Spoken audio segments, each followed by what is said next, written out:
What happens when the world decides you're invisible, but you can see everything they cannot? The morning sun filters through dust-caked windows of Navarro's watch and radio repair, casting geometric shadows across workbenches cluttered with the delicate bones of broken timepieces. Behind dark sunglasses that never come off, Eli Navarro's fingers dance across a pocket watch's exposed heart with the precision of a surgeon. Each gear, each spring, each microscopic component tells him a story through touch alone, stories of time suspended, of mechanisms crying out for resurrection. The bell above his door chimes with the hesitant note of someone who doesn't quite belong. Mrs. Henderson from the grocery store steps inside, her worn shoes scraping against the wooden floor with the particular shuffle of someone carrying shame. She approaches his counter like she's approaching a confessional. "Eli, honey?" Her voice trembles with the weight of pity. "I brought you some soup. You probably haven't been eating right, living all alone like this." Eli's hands never pause in their work. The mainspring beneath his fingertips whispers secrets of tension and release, of energy stored and slowly surrendered. "That's very kind, Mrs. Henderson. You can set it on the counter." But kindness, he's learned, often wears the mask of condescension. Her sigh carries the particular heaviness of someone who sees tragedy where others might see adaptation. "It just breaks my heart seeing you stuck in this dark little shop all day. A young man like you should be out there, living life, finding someone special." The words hang in the air like incense in an abandoned church. Eli continues his delicate surgery on the timepiece. His world defined not by what he cannot see, but by everything others cannot perceive. The vibration of Mrs. Henderson's nervous breathing, the way her wedding ring taps against her purse clasp, the subtle shift in air pressure when someone walks past his window outside. "I appreciate your concern," Eli says, his voice carrying the calm of still water before a storm. "But I'm exactly where I need to be." After she leaves with another symphony of sighs, Eli returns to his work. The pocket watch finally surrenders to his touch, its mechanism purring back to life with a gentle tick-tick-tick that matches the rhythm of his own heart. Time, he reflects, is the one thing that waits for no one. Blind or sighted, strong or weak, predator or prey. So before you get comfortable, take a moment to like the video and subscribe, but only if you genuinely enjoy what I do here. The afternoon brings different visitors. Through the thin walls, Eli hears them before they even reach his street. The aggressive laughter that cuts through silence like broken glass, the deliberate heaviness of boots meant to intimidate. Chase Maddox and his pack move through town like wolves marking territory, and Eli's little corner shop sits directly in their hunting grounds. "Well, well, look what we have here." Chase's voice carries the entitled arrogance of someone who's never faced real consequences. The bell above Eli's door doesn't chime. It crashes as the door slams against the wall. The blind bat still hiding in his cave. Eli's fingers find the edge of his workbench, a touchstone in the brewing storm. "The shop is closed, Chase. I'd appreciate it if you'd leave." "Closed?" Another voice. Tommy, Chase's eager lieutenant. "But the sign says open, doesn't it, boys?" Their laughter fills the small space like smoke, choking out oxygen and hope alike. Eli can smell their cheap cologne mixing with stale beer and something darker, the particular scent of cruelty looking for an outlet. "You know what I love about blind people?" Chase's voice moves closer, his presence a dark weight in Eli's carefully ordered world. They never see it coming. The first push sends Eli stumbling backward, his hip catching the corner of his workbench. Tiny gears and springs scatter across the floor like metallic rain. Weeks of painstaking work reduced to chaos in an instant. But Eli doesn't fight back. Not yet. His hands find the workbench again, steadying himself with the patience of a man who has learned to weather storms that others cannot imagine. "Oops," Chase says with mock sympathy. "Butterfingers. But then again, I guess when you can't see what you're doing." "E essa história te lembrar de algo que viveu, compartilhe sua experiência nos comentários.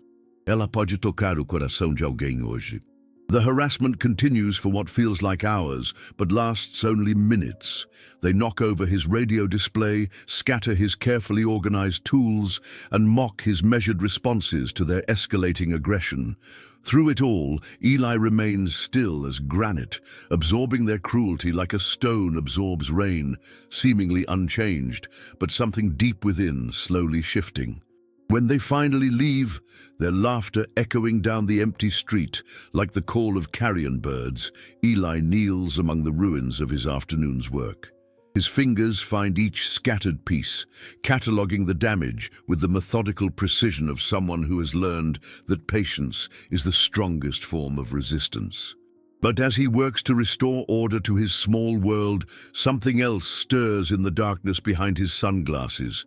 A memory of different hands, younger hands, learning to strike and block, to read an opponent's intentions through the subtle shift of air and sound.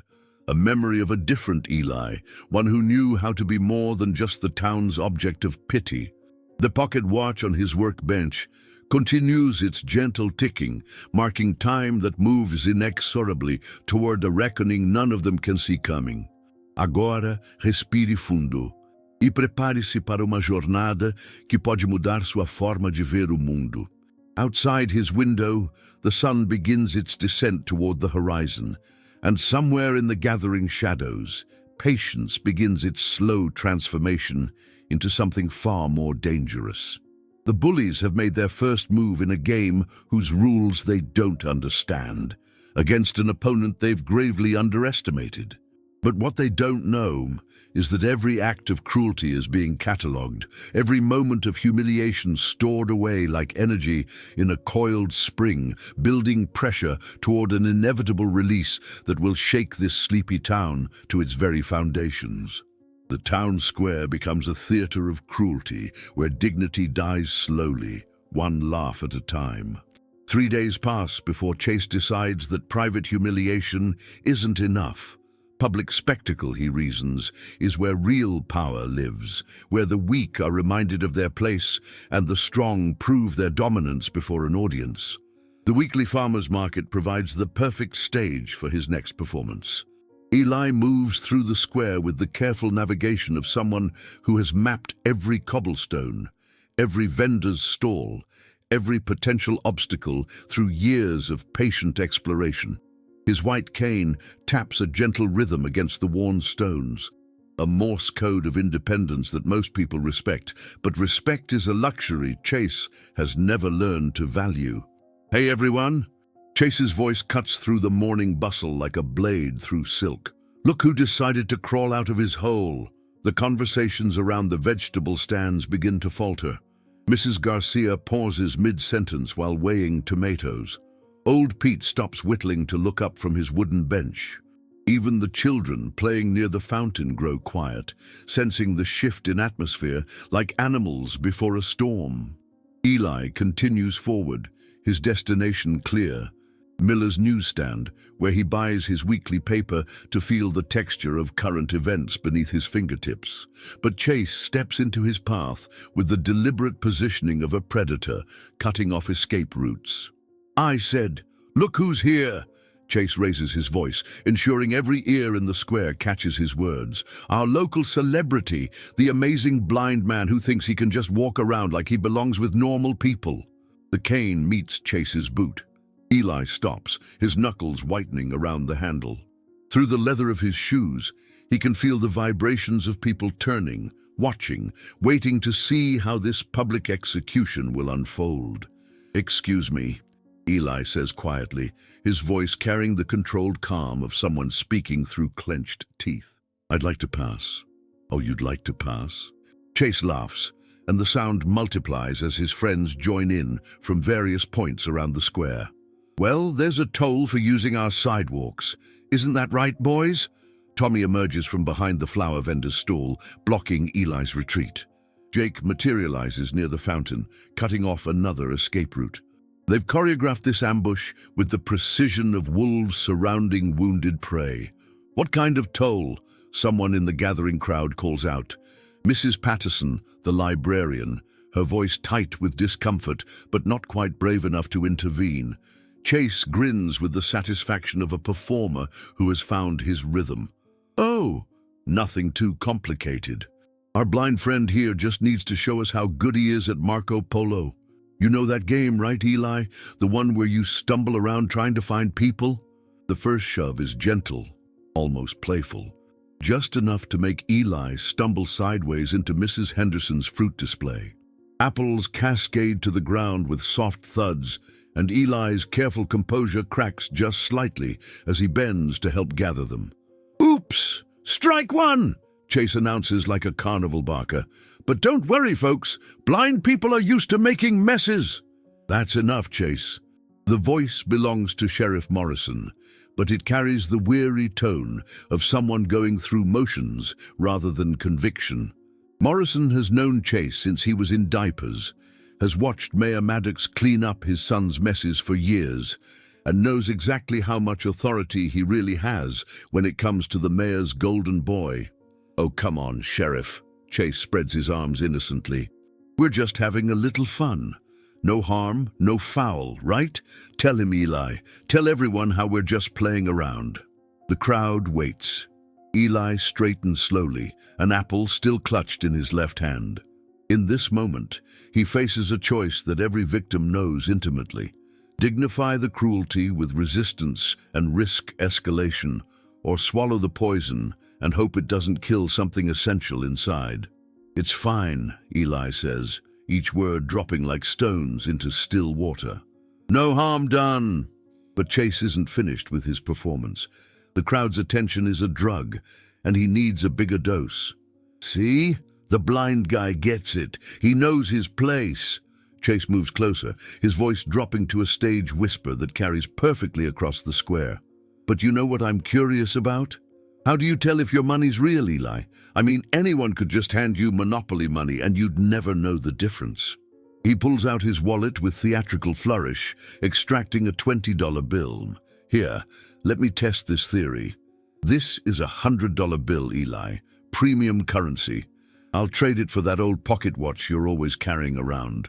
Eli's hand moves instinctively to his vest pocket, where his grandfather's watch rests against his heart. The watch that taught him the value of patience, of precision, of things that endure beyond their makers. "It's not for sale." "Not for sale." Chase's eyebrows rise with mock surprise. "But Eli, this is $100. That's more money than you probably see in a month, fixing broken radios for old ladies." The crowd shifts uncomfortably. Some people begin to drift away, unwilling to witness what they cannot prevent. Others remain, trapped between morbid curiosity and social paralysis. A few pull out phones, though whether to document or call for help remains unclear. "I said it's not for sale." Eli's voice carries a note that makes Chase pause, something deeper than resignation, harder than desperation. For just a moment, the bully glimpses something in the blind man's posture that doesn't fit the narrative of helpless victim. But the moment passes. Chase recovers his swagger, encouraged by the audience and intoxicated by his own perceived cleverness. "Well then, I guess we'll have to help you make better financial decisions." The grab is quick and brutal. Chase lunges forward, his hand reaching for the watch chain, visible at Eli's pocket. But Eli's reflexes, honed by years of navigating a world full of unseen obstacles, prove faster than expected. His hand snaps up, catching Chase's wrist with surprising strength. For 3 heartbeats, they remain locked in that position, predator and prey suddenly equal, both surprised by the blind man's grip. Chase can feel the corded muscle in Eli's forearm, can sense something coiled and dangerous just beneath the surface of that calm exterior. Then Eli releases him, steps back, allows his shoulders to slump in the familiar posture of defeat that the town expects to see. "Keep your money," Eli says quietly, "and keep your distance." He turns and walks away, his cane tapping that same steady rhythm, leaving behind a crowd that doesn't quite know what they've witnessed. Some feel relief that the spectacle is over. Others carry a vague sense of shame that will linger through their evening meals. A few, The more perceptive ones wonder about that moment when the blind man's hand moved like lightning, and his grip suggested strength that had been carefully hidden. Chase stands in the center of the square, flexing his wrist where finger-shaped marks are already beginning to darken. His friends gather around him, their laughter forced and hollow now, unsure whether their leader has claimed victory or revealed weakness. But as Eli disappears around the corner toward his shop, Chase makes a decision that will change everything. Public humiliation wasn't enough. The blind man showed a flash of defiance, a moment of resistance that cannot go unpunished. If Eli wants to play games of strength and dignity, then Chase will show him exactly what those games cost. What Chase doesn't realize is that he's just lit a fuse on something that has been building pressure for years, and that the explosion, when it comes, will be far more devastating than anyone in this sleepy town can possibly imagine. The sanctuary that sheltered a broken man's healing becomes the battlefield where his last thread of restraint finally snaps. The message arrives on a Tuesday morning, painted across his shop window in thick red letters that drip like fresh wounds. Go back to the shadows, blind freak. Eli doesn't need to see the words to understand their meaning. The acrid smell of spray paint cuts through the morning air like a chemical scream, and the whispered reactions of passers-by tell him everything he needs to know about what Chase has branded across his world. Mrs. Chen from the flower shop next door appears at his elbow, her voice trembling with outrage and helplessness. Eli, honey, I'm so sorry. I saw them do it around midnight, but by the time I got to the phone... It's all right, Mrs. Chen. Eli's fingers trace the window's surface, feeling the raised texture of hatred made tangible. Each letter carries the weight of Chase's escalating obsession, the need to transform a moment of public defiance into total submission. Paint can be cleaned, but even as he speaks those words, Eli knows that some stains run deeper than surface damage. The violation sits in his chest like a cold stone, not because of what the world will see, but because they've marked his refuge, the one place where he could exist without constantly navigating the assumptions and pity of others. He spends the morning scrubbing, his fingers raw from the chemical burn of paint remover, the acrid fumes making his eyes water behind the dark lenses that never leave his face. Neighbors stop to offer help, their voices carrying the particular tone people use when witnessing someone else's humiliation, equal parts sympathy and relief that they're not the target. By noon, the window is clean, but the memory lingers like a phantom limb. Eli returns to his workbench, seeking solace in the familiar ritual of repairing broken things. A radio from the 1940s lies open like a patient under surgery, its tubes and circuits exposed to his gentle exploration. His grandfather's tools feel comfortable in his hands, extensions of his will, instruments of creation rather than destruction. The afternoon brings an unusual quiet to Main Street, the kind of stillness that precedes either peace or chaos. Eli works steadily, losing himself in the radio's electronic heartbeat, coaxing life back into circuits that have been silent for decades. The work calms him, reminds him that broken things can be made whole again, that patience and skill can overcome almost any damage. Then the silence breaks. Glass explodes inward like frozen rain, shards cascading across his workbench and embedding themselves in radio components that took him weeks to restore. The brick that caused the devastation rolls to a stop near his feet, wrapped in paper that crackles with Chase's mocking laughter, even in written form. Last warning, the note reads in block letters that seem to shout from the page. Disappear or we'll make you disappear. But the broken window is just the opening act in Chase's symphony of destruction. Over the next hour, Eli listens helplessly as his carefully ordered world dissolves into chaos. His tool cabinet crashes to the floor, decades of collected instruments scattering like metallic confetti. Radio tubes explode against the walls with sharp pops that sound like distant gunfire. The antique clock collection, timepieces he's spent years nursing back to health, meets the floor in a cacophony of springs and gears and dying ticks. "You should have stayed in your lane, blind man." Chase's voice carries the breathless excitement of someone drunk on destruction. "But you had to get grabby in the square, had to show off." Tommy and Jake work with methodical efficiency, overturning displays and smashing delicate mechanisms with the casual cruelty of children destroying anthills. But it's Chase who saves the cruelest blow for last. Eli's grandfather's photograph, the one image he keeps on his workbench not to see but to touch, to remember the hands that first taught him the value of patience and precision. The frame hits the wall with a sound like breaking bones. "Oops," Chase says with theatrical innocence. "Butterfingers again." Something shifts in the air of the small shop, a change so subtle that only someone who lives entirely through sound and sensation could detect it. Eli's breathing, which has remained steady throughout the assault, takes on a different rhythm. His hands, which have been clenched at his sides, slowly relax and open. Behind his dark glasses, something awakens that has been sleeping for years. "Get out!" The words emerge so quietly that Chase almost misses them over the sound of his own laughter. "What did you say?" "I said, get out." Eli's voice carries a new quality now, something that makes Jake pause mid-swing with a radio in his hands. "Now." Chase moves closer, drawn by the change he doesn't understand, but can sense like an animal detecting a shift in barometric pressure. "Or what, blind boy? You gonna call the cops? Your buddy Sheriff Morrison?" He laughs, but the sound comes out forced, brittle. "My dad owns this town, remember? You're nothing, you're nobody. You're just a broken thing that should have been thrown away years ago."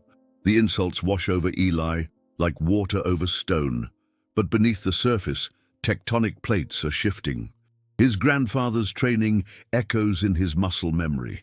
Lessons learned in a garage that smelled of motor oil and determination, where a young boy learned that strength without wisdom is mere brutality, that true power lies in choosing when to remain still and when to strike. "You're right about one thing," Eli says, his voice carrying the calm that comes before hurricanes. "I am broken. But you've made a critical mistake." "Yeah? What's that?" Eli turns toward Chase's voice with the precision of a compass finding magnetic north. For the first time since entering the shop, the blind man's attention focuses entirely on his tormentor, and something in that focus makes Chase take an involuntary step backward. "You assume broken things can't be dangerous." The moment stretches between them like a taut wire. Jake and Tommy sense the shift, their destruction forgotten as they watch their leader face something they don't recognize. Chase, for his part, feels the ground shifting beneath his feet, but doesn't understand why. Then Eli steps backward, his shoulders resuming their familiar slump of defeat. The moment passes like storm clouds moving on, leaving behind only the wreckage of a peaceful man's carefully constructed life. "Just get out of my shop." Chase recovers his swagger with visible effort, but something has changed. The thrill of destruction has soured, leaving behind a taste like copper pennies and unfinished business. This isn't over, freak. Not by a long shot. They leave as they came, loud, crude, convinced of their own invincibility. But Chase carries with him the memory of that moment when the blind man's focus fell on him like a weight, when something sleeping and dangerous stirred behind those dark lenses. Alone in the wreckage of his sanctuary, Eli kneels among the scattered pieces of his life's work. His grandfather's photograph lies face down in a pool of glass fragments, the frame cracked but not destroyed. As his fingers trace the familiar contours of that beloved face, memories surface unbidden. Memories of different hands, younger hands, learning to read an opponent's intentions through the subtle shift of breathing, the unconscious tensing of muscles before an attack. Somewhere in the darkness behind his sunglasses, patience finally begins its transformation into something far more elemental. Chase has made his choice. crossed lines that cannot be uncrossed, violated sanctuaries that should have remained sacred. But what the bully doesn't realize is that every act of cruelty has been catalogued, every moment of humiliation stored away in the mind of someone who has spent years learning to see what others cannot. And now, surrounded by the ruins of everything he holds dear, Eli Navarro begins to remember that there are some broken things that become infinitely more dangerous once they've been shattered. The radio on his workbench, damaged but not destroyed, emits a soft crackle of static, like the sound of something powerful slowly coming to life. When cruelty turns its attention to innocence, even the gentlest souls discover they have lines drawn in blood. Lucas Martinez appears at Eli's shop every Thursday at 3:47 p.m., precisely 17 minutes after Lincoln Elementary releases its students into the afternoon sun. The boy moves with the careful deliberation of someone who has learned early that the world notices awkward children, and awkward children become targets.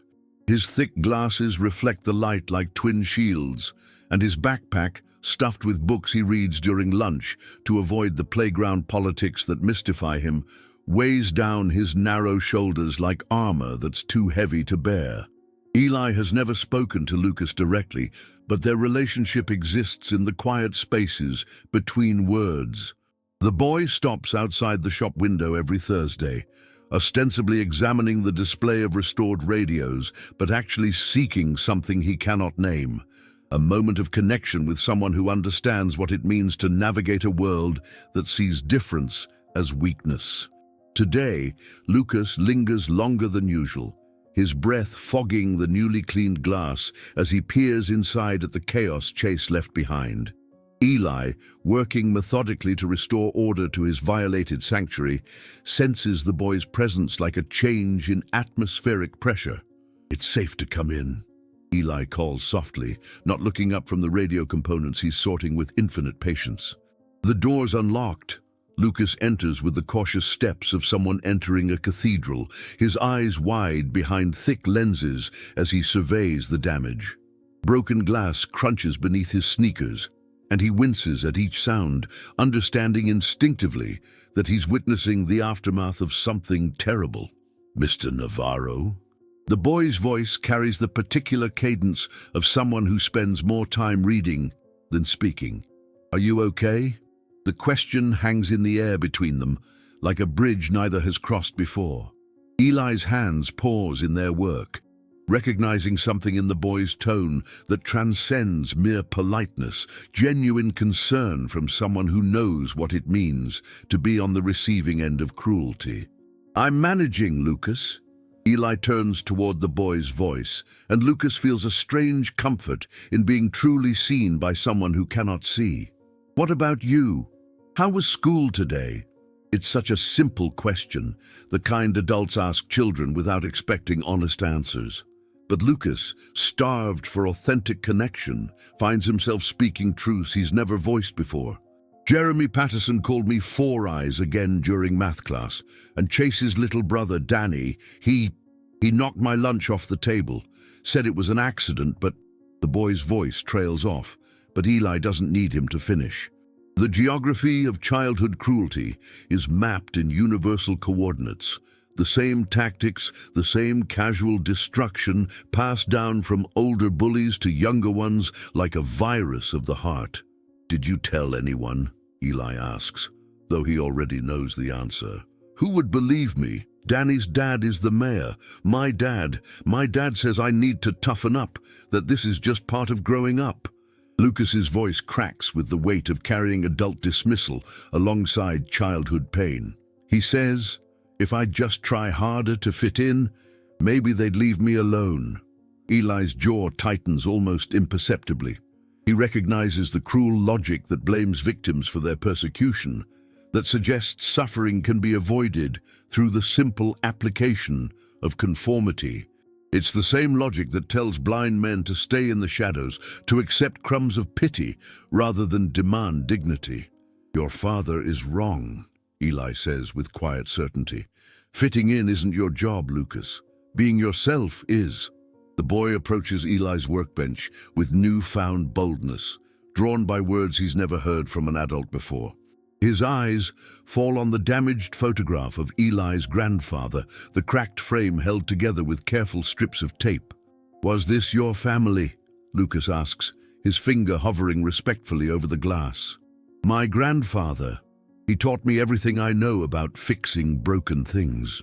Eli's voice carries warmth that transforms the cluttered shop into something approaching sacred space.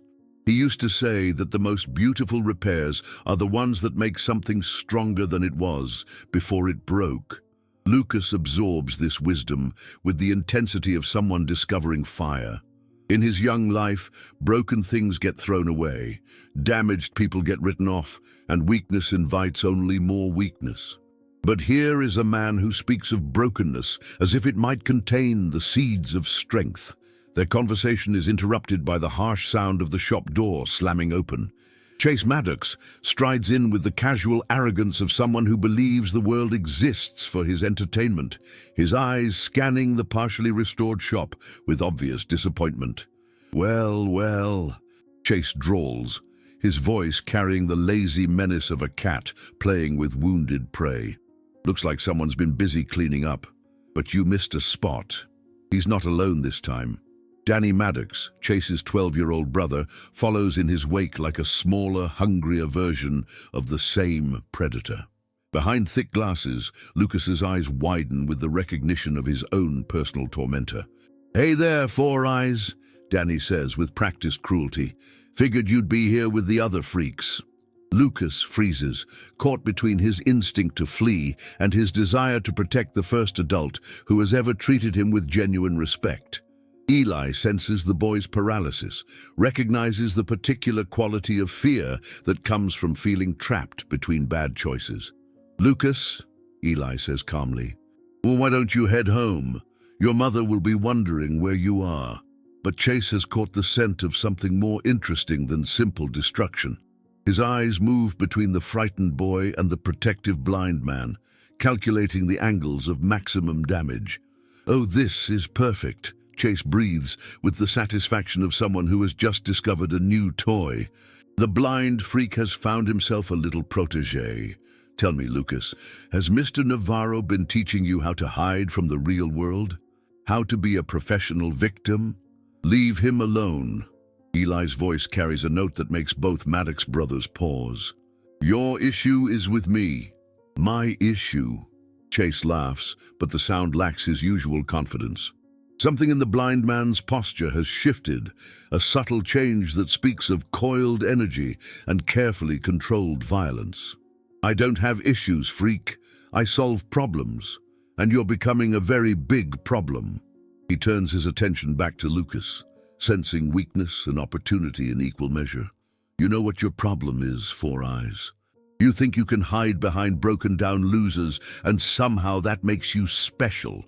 But you're just as pathetic as he is." Danny, eager to impress his older brother, reaches out and shoves Lucas backward. The boy stumbles, his backpack spilling open and scattering books across the floor like fallen leaves. His glasses slide down his nose, and for a moment he looks even younger than his 12 years, vulnerable and exposed. The change in Eli is immediate and absolute. The careful restraint that has defined him for years doesn't crack. It explodes. In one fluid motion, he moves between Lucas and the Maddox brothers with the liquid precision of someone whose body remembers skills his mind had chosen to forget. "You have exactly 10 seconds to leave my shop," Eli says, his voice carrying the quiet authority of someone who no longer cares about consequences. "And if you ever touch that boy again, you'll discover exactly what kind of broken thing I really am." Chase stares at the transformed man before him, seeing something in Eli's posture that doesn't match his carefully constructed narrative of helpless victim. For the first time since beginning his campaign of torment, the bully feels something he hasn't experienced since childhood. Genuine uncertainty. But pride is a more powerful force than wisdom, and Chase has invested too much in his image of dominance to back down now. "Is that a threat, blind boy?" It's a promise. The words hang in the air between them like drawn swords. Lucas, still on the floor among his scattered books, watches with wide eyes as the gentle man who spoke of repairing broken things reveals edges sharp enough to cut through steel. Chase opens his mouth to deliver another insult, another demonstration of power, but something in Eli's stillness stops him. The blind man stands like a statue carved from compressed violence, and for one terrifying moment, Chase glimpses what he would face if he pushed this confrontation to its logical conclusion. Instead, he settles for saving face through retreat disguised as choice. "Come on, Danny, this place smells like loser anyway." They leave with less swagger than they entered, their cruel laughter forced and hollow. But as they reach the door, Chase turns back with words designed to wound deeper than physical violence. "This isn't over, freak. And next time, maybe Four Eyes won't be so lucky." When the door closes behind them, Eli remains motionless for a long moment, his body slowly returning from whatever place it had gone to during the confrontation. Lucas, still surrounded by his scattered books, looks up at this man who has just revealed himself to be something far more complex than the gentle soul who repairs broken radios. "Mr. Navarro," the boy whispers, "what happens now?" Eli turns toward Lucas's voice, and the boy sees something behind those dark lenses that will haunt his dreams. Not fear, but the terrible patience of someone who has finally decided that some lines cannot be crossed without consequences. "Now," Eli says softly, "we wait and see how far they're willing to push this." But what neither the boy nor the bullies understand is that the waiting is already over. Chase has made the one mistake that no amount of wealth or family influence can protect him from. He has threatened an innocent child in the presence of someone who has spent years learning to channel violence into precision, brutality into justice. In the gathering twilight outside, the first stars appear like distant witnesses to the reckoning that approaches on silent feet. In the velvet embrace of midnight, a sleeping giant awakens to remember what his hands were truly made for. The basement beneath Eli's shop has remained untouched for 3 years, sealed away like a tomb, holding memories too dangerous to disturb. Tonight, for the first time since the accident that stole his sight, Eli descends the narrow wooden stairs with the slow deliberation of someone approaching an altar. Each step creaks beneath his weight, a wooden whisper that echoes through the darkness like a prayer for forgiveness or a promise of retribution. His fingers find the light switch more from habit than necessity. The fluorescent bulbs flicker to life, casting harsh shadows across a space that time has frozen in amber. Here, in this underground sanctuary, the ghost of who he used to be waits with the patience of stone. The heavy bag hangs in the center of the room like a sleeping giant, its leather skin scarred by thousands of strikes from fists that once moved faster than thought.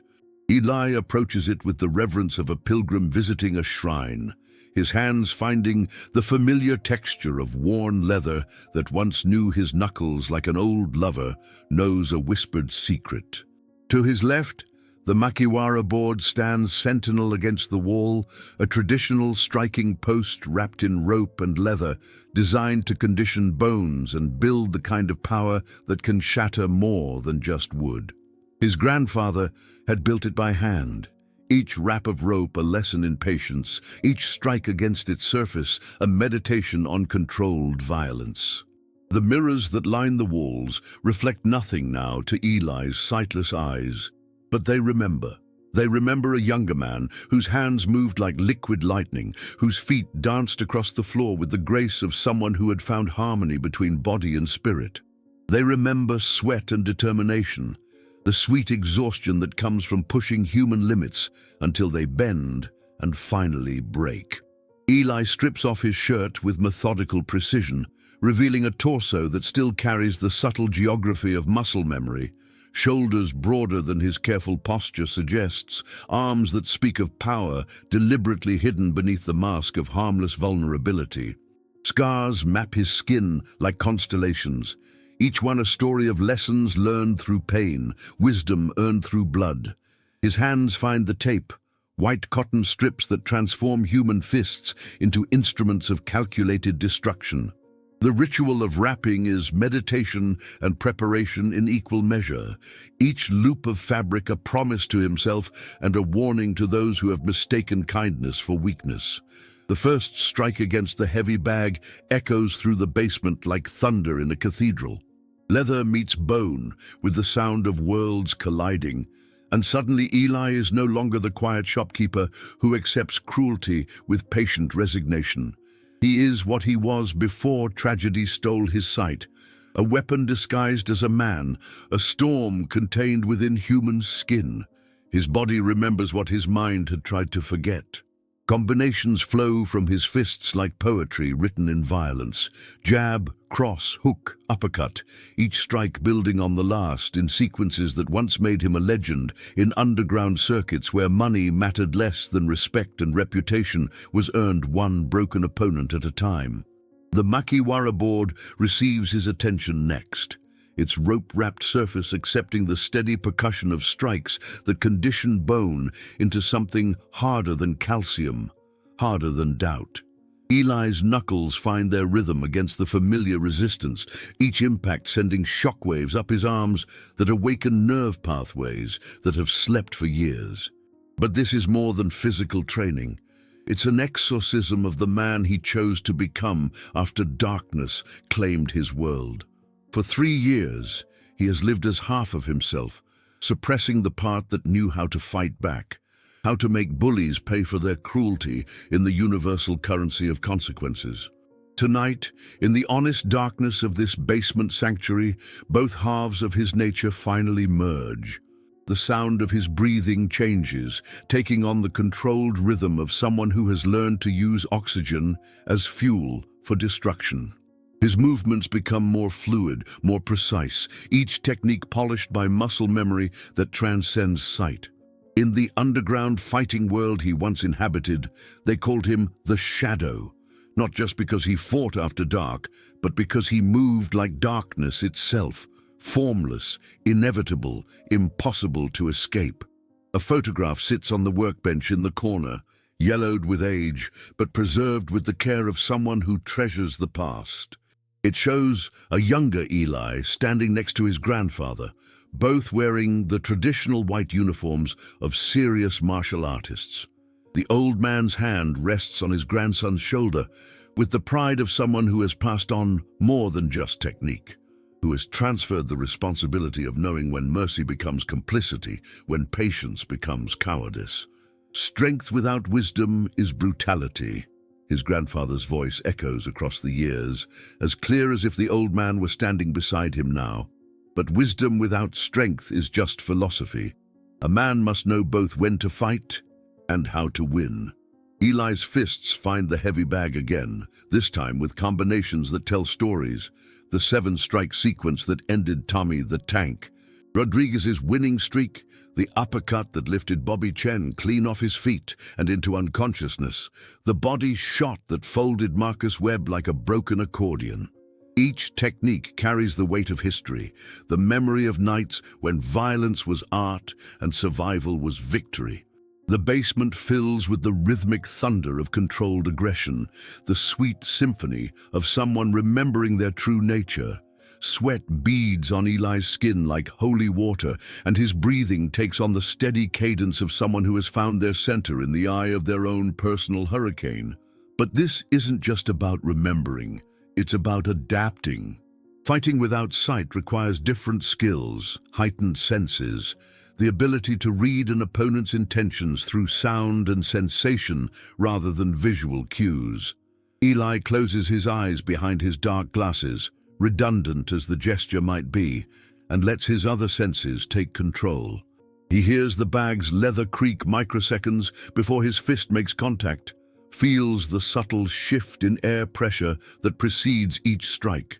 His feet find their rhythm on the concrete floor, dancing patterns that once made him untouchable in rings, where reputations were built and destroyed in the space between heartbeats. The final sequence comes to him like a gift from his past, a 10-strike combination that flows like water finding its way downhill, each technique leading inevitably to the next. Jab to establish distance, cross to create damage, hook to open defenses, uppercut to finish conversations. The heavy bag swings on its chain like a church bell, announcing the resurrection of something that was never truly dead, only sleeping. When Eli finally stops, the basement settles into a silence that feels pregnant with possibility.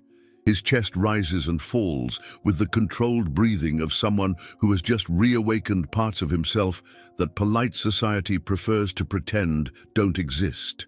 The taste of copper fills his mouth, not from injury, but from the metallic tang that always accompanied his most intense training sessions, as if his body were remembering the flavor of violence.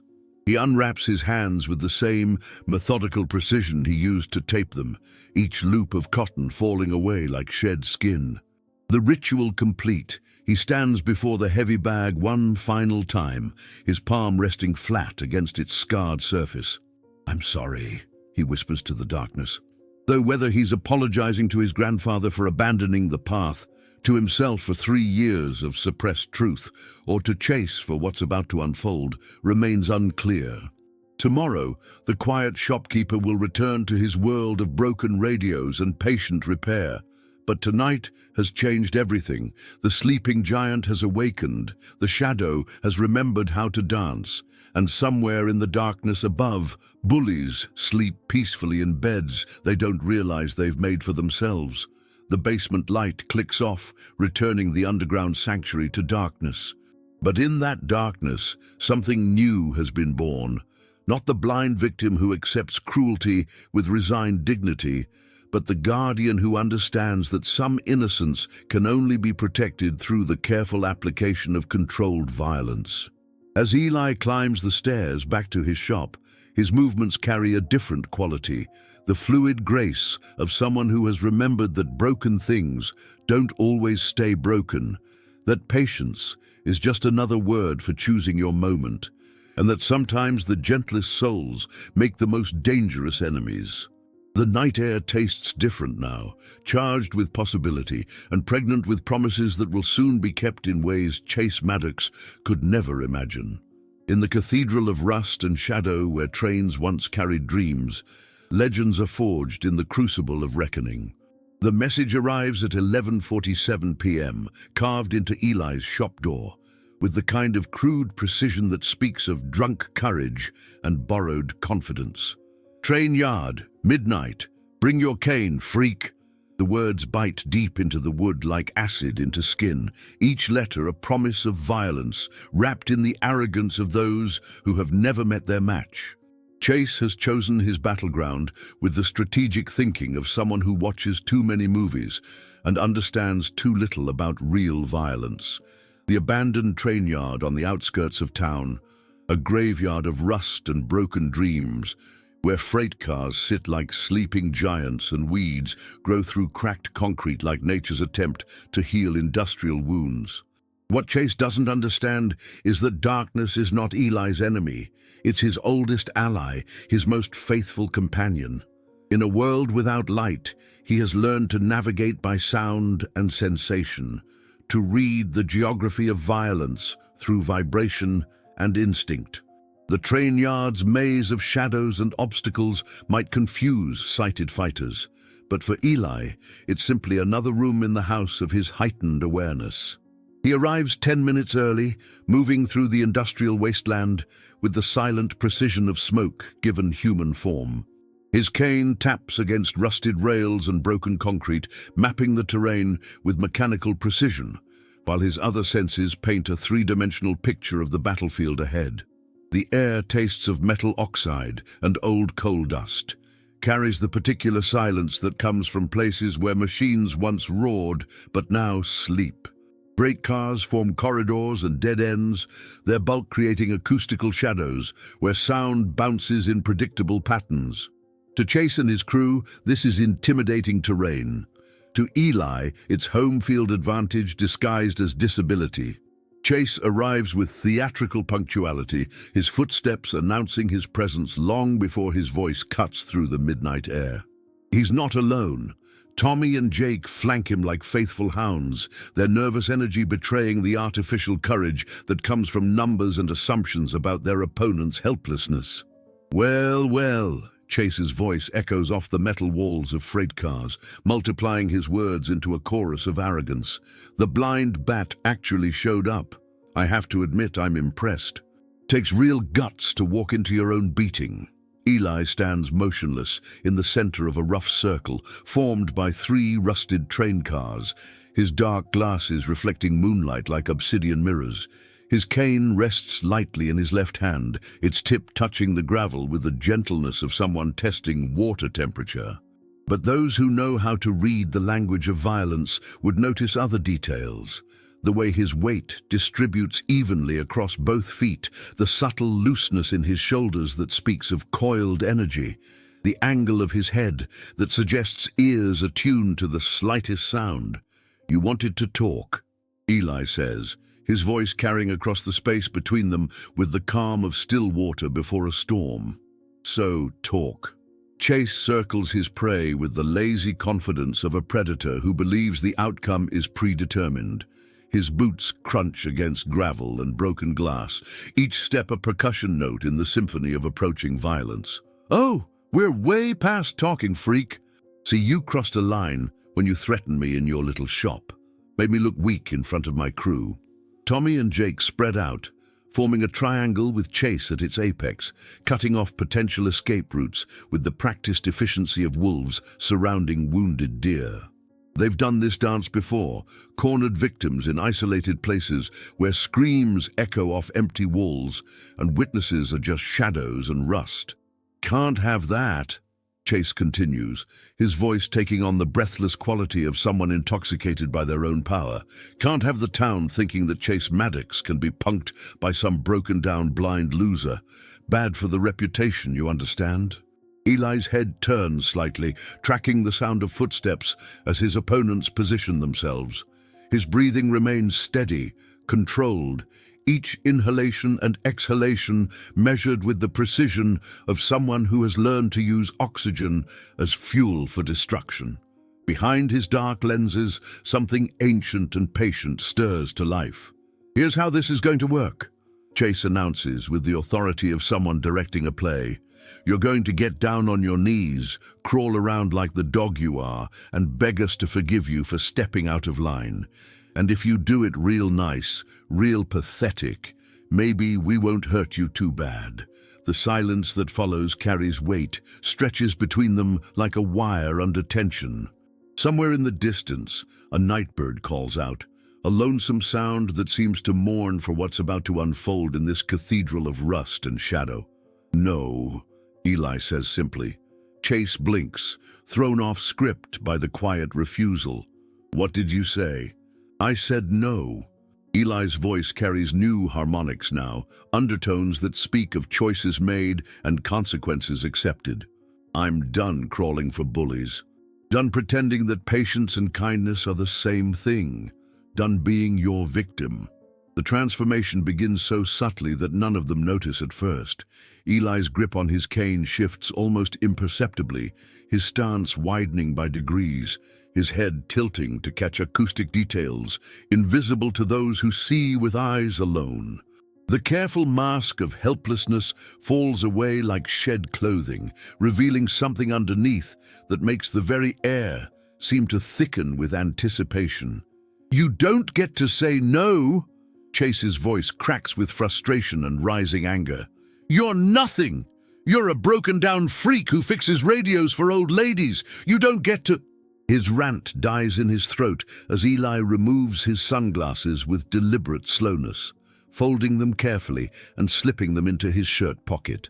For the first time in 3 years, his eyes are visible. Not the milky white of blindness that movies love to portray, but dark orbs that reflect moonlight like polished obsidian.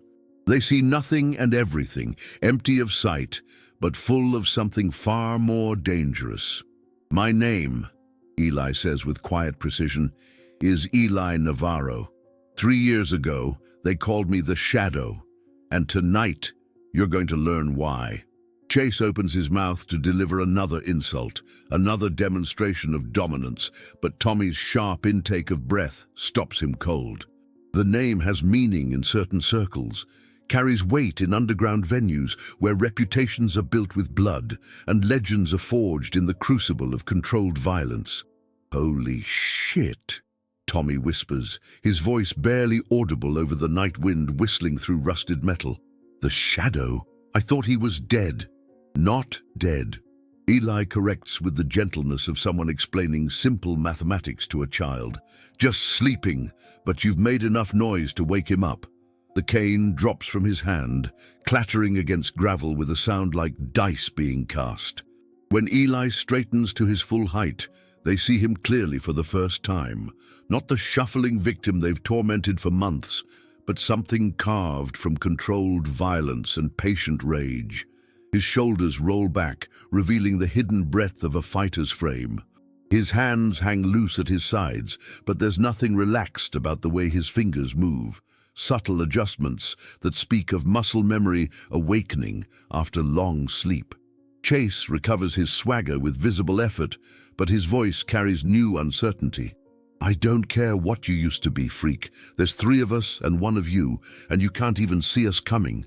Eli tilts his head with the curiosity of someone hearing an interesting but fundamentally flawed argument. "You're right about the numbers, but you're wrong about everything else." The first attack comes from behind, Jake rushing forward with the clumsy aggression of someone who has never faced real resistance. His boots pound against gravel in a rhythm that announces his approach like drum beats, his heavy breathing telegraphing his intentions across the space between them. Eli moves like water finding its way downhill, pivoting with fluid precision that transforms Jake's momentum into leverage. His elbow meets the charging Bully's solar plexus with surgical accuracy, driving air from lungs and strength from legs. Jake folds like origami, hitting the gravel with a wet sound that echoes off freight car walls. "1," Eli says conversationally, as if counting change at a grocery store. Tommy comes next, armed with a length of rusted pipe that gleams dully in moonlight. He swings it in wide arcs that whistle through air, dangerous to anyone who might be where the weapon expects them to be. But Eli isn't where physics suggests he should be. He's inside Tommy's reach, moving with the liquid grace of someone who has learned to dance with violence as a partner rather than an opponent. The pipe clatters harmlessly against concrete as Tommy discovers that his wrist bends in directions nature never intended. His scream cuts through the night air like breaking glass, and he joins Jake on the gravel, cradling his arm and trying to comprehend how quickly superiority became agony. 2.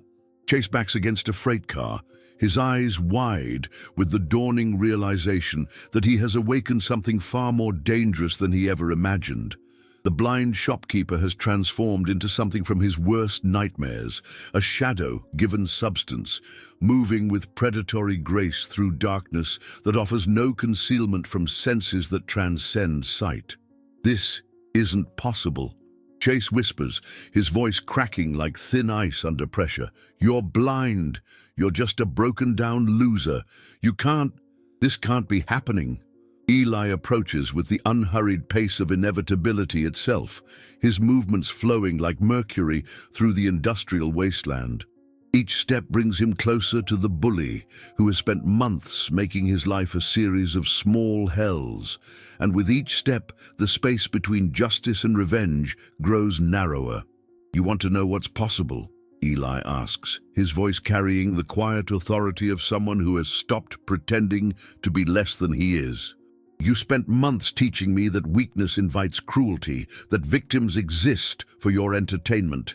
Tonight, let me teach you something in return." Chase swings wildly, his fist cutting through air where Eli's head should be but isn't. The blind man moves like smoke, like shadow, like the legend he once was, before tragedy convinced him to hide his light under the bushel of false humility. His counterattack is poetry written in violence, precise, economical, devastating. Chase's legs betray him, depositing him on gravel beside his fallen friends. The taste of copper fills his mouth, and for the first time in his privileged life, he understands what it means to be truly powerless. Eli stands over his defeated tormentors, breathing steady and controlled, his clothes barely disheveled by the violence that has transformed bully into victim in the space between heartbeats. The train yard settles into silence, broken only by the quiet moans of those who have learned that legends sometimes rise from the grave to settle old debts. "Stay down," Eli advises with the gentleness of someone offering helpful life guidance. "And stay away from me, stay away from my shop, stay away from Lucas." His voice drops to a whisper that carries farther than shouting. "Because if you come for either of us again, what happened here tonight will seem like a gentle warning." He retrieves his cane and sunglasses, transforming back into the quiet shopkeeper who repairs broken things with infinite patience. But as he walks away through the maze of rusted freight cars, those left behind understand that they have glimpsed something that will haunt their dreams. The terrible beauty of justice finally unleashed after years of enforced slumber. Behind him, 3 bullies lie broken in the gravel, nursing wounds that will heal far faster than their shattered sense of invincibility. And somewhere in the darkness between freight cars and stars, a legend walks quietly home, carrying the satisfaction of debts paid and innocence protected. The night wind carries whispers through rusted metal, stories that will grow in the telling, legends that will outlive those who witnessed their birth. By dawn, the whole town will know that something has changed, that the balance of power has shifted in ways that maps and money cannot measure. The shadow has returned from the grave, and nothing will ever be the same. When dawn breaks over a transformed world, even the blind can finally see clearly. The first light of morning finds Eli exactly where he has always been, behind his workbench, surrounded by the gentle chaos of broken things waiting to be made whole. But everything has changed, even though nothing appears different. His hands move with the same careful precision across radio components. His dark glasses rest in their familiar position, and the soft tick of restored timepieces provides the same comforting rhythm that has defined his mornings for years. Yet the air itself feels lighter, charged with possibility, like the moments after a storm has passed and the world emerges cleaner, renewed. The weight that has pressed against his shoulders for 3 years, the accumulated burden of swallowed pride and accepted humiliation, has lifted like mist before sunrise. At 8:23 a.m., Sheriff Morrison's cruiser pulls to a stop outside the shop, its engine ticking as it cools in the morning air. Morrison emerges slowly, his movements carrying the particular weariness of someone who has spent the night dealing with situations that don't fit neatly into reports or legal categories. The bell above Eli's door chimes with its familiar music, but Morrison's footsteps carry different weight today, not the casual authority of someone making routine inquiries, but the measured pace of someone approaching a conversation that will require careful navigation. "Morning, Eli." Morrison's voice carries undertones that speak of respect earned rather than pity extended. "Interesting night we had." Eli doesn't look up from the radio he's repairing, but his fingers pause momentarily in their work. "Was it? I wouldn't know. I was home all evening working on this Zenith. Beautiful piece from 1952. They don't make them like this anymore." Morrison studies the calm man before him, noting details that paint a picture more complex than simple denial. Eli's knuckles show no signs of damage, his clothes bear no evidence of conflict, and his breathing remains as steady as the ticking of the clocks around them. If Morrison didn't know better, he would swear the shopkeeper had spent a quiet evening in perfect solitude. 3 young men ended up in the emergency room last night. Morrison continues, settling into the chair across from Eli's workbench. Curious injuries, precise, professional, The kind of damage that suggests someone with serious training and considerable restraint. Eli's hands resume their delicate work on the radio's internal components. That does sound curious. I hope they recover quickly. Chase Maddox had some interesting things to say about how he got those injuries.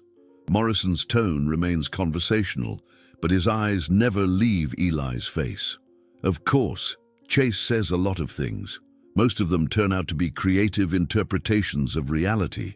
The radio beneath Eli's fingers suddenly purrs to life, its restored circuits carrying the warm tones of a jazz station from the state capitol. Miles Davis's trumpet fills the small shop with liquid gold, transforming the space into something approaching sanctuary. Strange thing about last night, Morrison continues over the music, is that none of those boys' stories match up. Chase claims he was attacked by some kind of martial arts expert. Tommy swears it was a professional fighter. Jake is convinced they were jumped by multiple assailants. Morrison pauses, allowing the inconsistencies to hang in the air like smoke, almost like they were so surprised by what happened that their minds couldn't quite process it. Eli adjusts the radio's tuning with microscopic precision, chasing the perfect clarity that exists in the space between static and signal. Memory can be unreliable, especially during stressful situations. People often remember what makes sense to them rather than what actually occurred. Morrison nods thoughtfully, recognizing wisdom that transcends the immediate conversation. You know what I find most interesting about the whole situation? For the first time in months, I didn't get any calls about harassment or vandalism last night. First peaceful evening this town has had in quite a while. The trumpet on the radio reaches a particularly sweet note, hanging in the air like a promise of better things to come. Eli's hands finally still, resting gently on the restored radio's case with the satisfaction of someone who has completed important work. Peace is a valuable thing, Sheriff. Worth protecting. Morrison rises from his chair, the conversation having reached its natural conclusion without anything being said that couldn't be repeated in official reports. That it is, Eli. That it is. He pauses at the door, his hand resting on the frame. You know, it's funny how sometimes the solution to a problem turns out to be exactly what was needed all along. After Morrison leaves, the shop settles into its familiar rhythm. But at 3:47 p.m., precisely 17 minutes after school ends, Lucas Martinez appears outside the window. Today, however, he doesn't linger in hesitation. He pushes through the door with the confidence of someone who belongs. Mr. Navarro, the boy's voice carries new notes, excitement mixed with something approaching awe. Did you hear what happened to Chase and his friends? Eli turns toward Lucas's voice, and the boy sees something different in the man's posture, a straightness that wasn't there before, a quiet dignity that speaks of burdens lifted and truths accepted. I heard they had some trouble, Eli says carefully.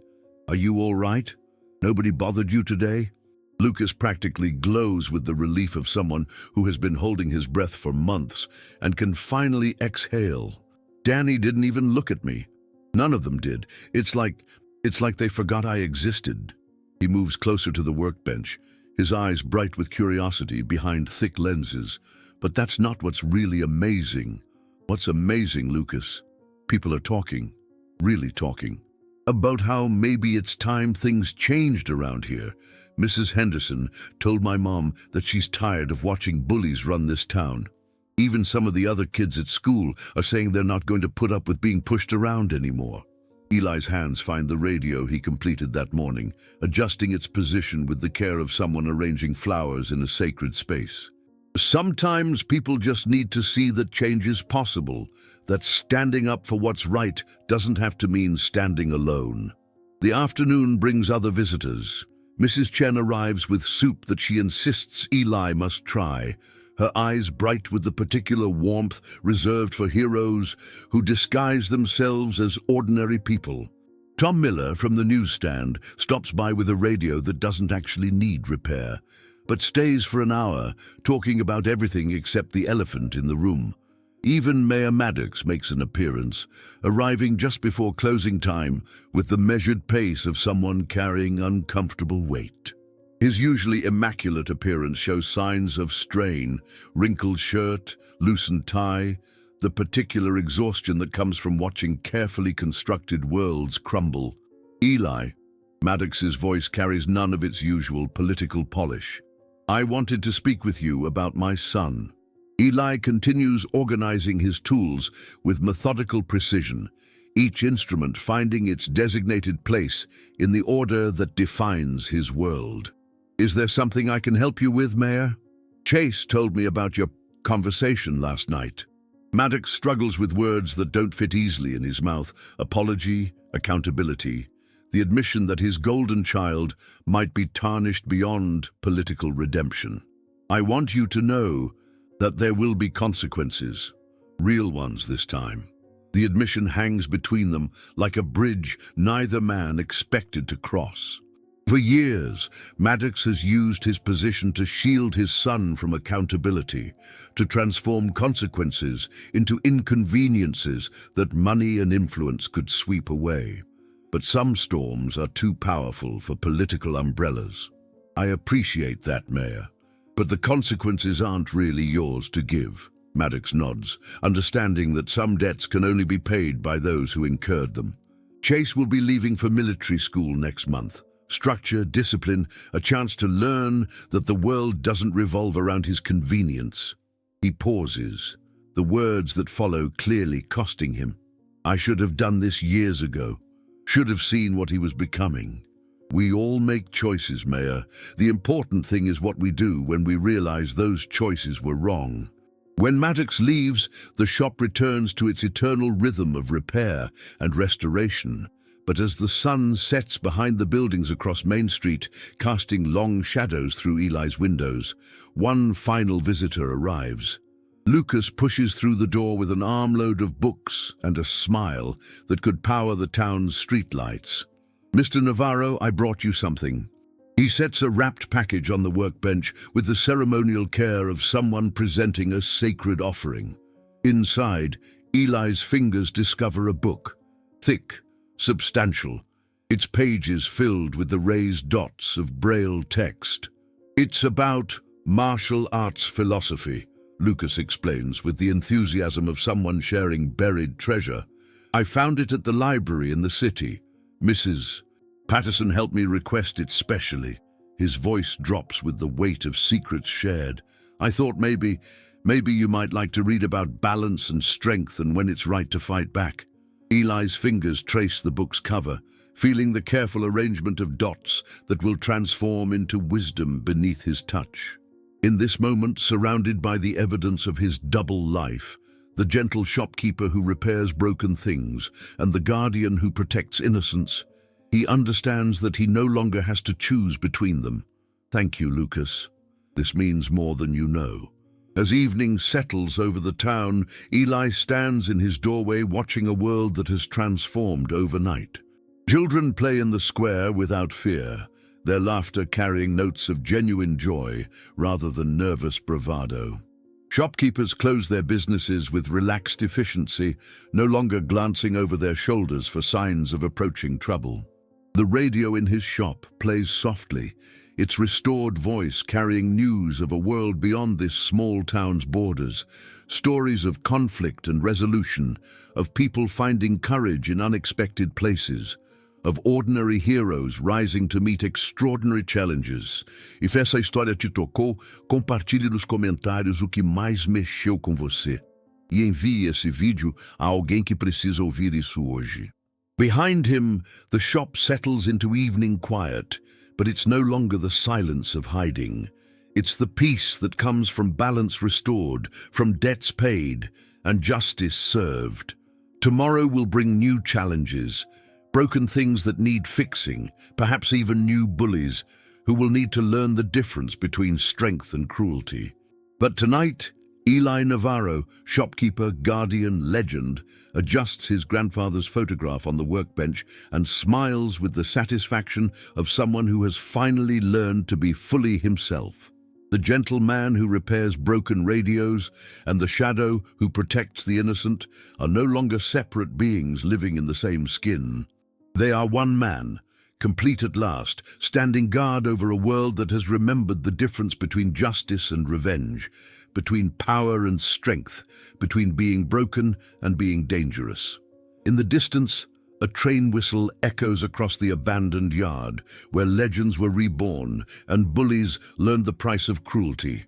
The sound carries promises on the night wind, that some people cannot be broken, that patience has its limits, and that sometimes the quietest souls make the loudest statements when they finally choose to speak. The blind man who can see everything that matters closes his shop door and turns off the lights, leaving behind a world transformed by the simple act of refusing to remain a victim. In the darkness that holds no fear for him, Eli Navarro walks home, carrying the weight of a day's work well done and the lightness of a man who has finally learned to be himself without apology. Sometimes the greatest victory is not in defeating your enemies, but in becoming so fully yourself that fear has no place left to hide.